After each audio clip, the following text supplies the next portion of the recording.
एक व्यक्ति था जिसके पास धन दौलत की कोई कमी नहीं थी।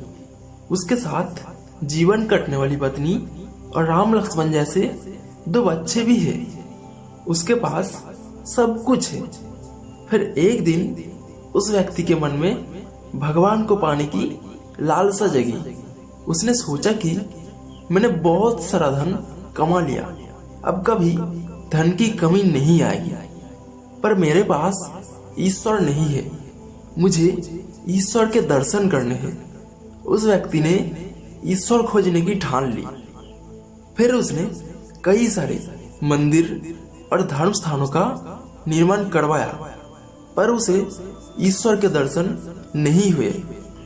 फिर उसने दान पुण्य करना शुरू किया।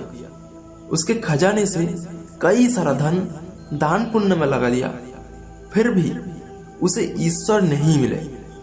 फिर उस व्यक्ति ने सोचा कि अब मैं बड़े बड़े धामों के तीर्थ करूंगा।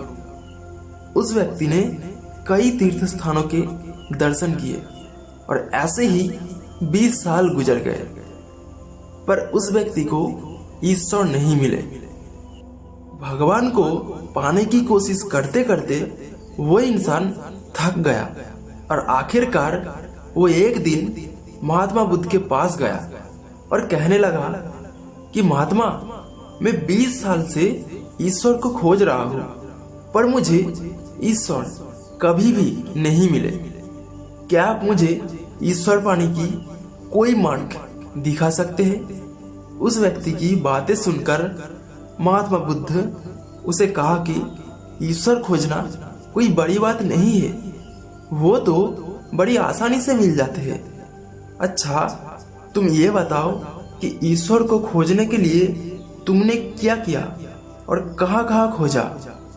वह व्यक्ति बुद्ध को पूरी बात बताता है कि मैंने कई सारे मंदिरों और धर्म स्थानों का निर्माण किया, दान पुण्य किया और कई सारे तीर्थ स्थानों के दर्शन भी किए, फिर भी मुझे ईश्वर नहीं मिले। महात्मा बुद्ध उसकी बातें सुनकर हंस पड़े और कहा, ठीक है, तुम्हें ईश्वर के दर्शन करने हैं ना, तुम शाम के वक्त मेरे पास आ जाना, तुम्हें ईश्वर मिल जाएंगे। वह व्यक्ति खुश होकर चला गया कि मुझे आज ईश्वर के दर्शन होंगे। फिर कुछ देर बाद शाम होने को आई, पर महात्मा बुद्ध शाम होने से पहले कुछ ढूंढने में लगे हैं। शिष्य ने आकर पूछा कि गुरुजी, आप क्या ढूंढ रहे हैं? महात्मा बुद्ध ने बताया कि मेरे पास एक कीमती मोती था, परंतु वो कीमती मोती खो गया है, उसे ही ढूंढ रहा हूँ। महात्मा बुद्ध की बातें सुनकर सभी शिष्य उस मोती को ढूंढने में लग गए। सभी मोती को ढूंढ ही रहे थे कि इतने में वह व्यक्ति वहां पहुंच गया और उसने देखा कि कुटिया के बाहर महात्मा बुद्ध और उनके शिष्य कुछ ढूंढ रहे।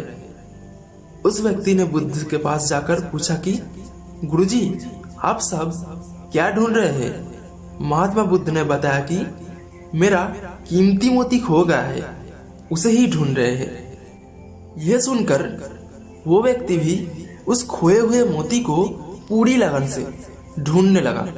ढूंढते ढूंढते रात होने को आई, पर मोती नहीं मिला। वह व्यक्ति परेशान हो गया। फिर महात्मा बुद्ध से पूछा कि गुरुजी, आपने आखिरी बार मोती को कहाँ देखा था? ठीक से याद कीजिए।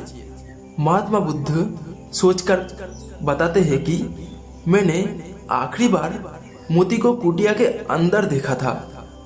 ये सुनकर वो व्यक्ति थोड़ा गुस्सा हो गया और भगवान बुद्ध से कहने लगा, लगता है आप में थोड़ी सी भी अकल नहीं है।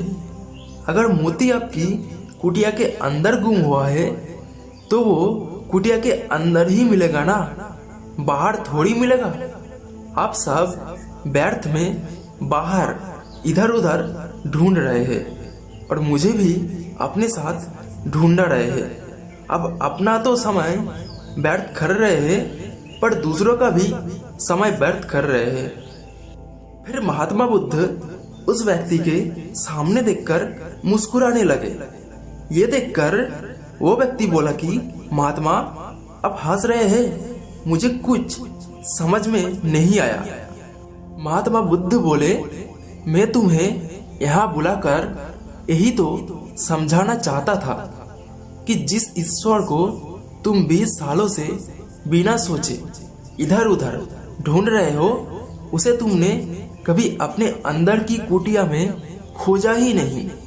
ईश्वर कभी खोजने से नहीं मिलते, उसके लिए तन मन पवित्र होना चाहिए, तभी ईश्वर के दर्शन होते हैं। अगर तुम ईश्वर के सच्चे दर्शन करना चाहते हो तो इधर उधर भटकना छोड़कर अपने अंतर में ध्यान लगाओ। ईश्वर तुम्हें वही मिलेंगे। अपने अंदर के ईश्वर को तुम देख लोगे तो हर जगह, हर इंसान में तुम्हें बस ईश्वर ही दिखाई देंगे। महात्मा बुद्ध की अमृत भरी वाणी सुनकर उस व्यक्ति को अपनी गलती का एहसास हुआ और बुद्ध के चरणों में गिर पड़ा और माफी मांगते हुए कहा कि मैं व्यर्थ में ही इधर उधर भटक रहा था। वास्तव में तो ईश्वर हमारे अंदर ही होते हैं। धन्यवाद।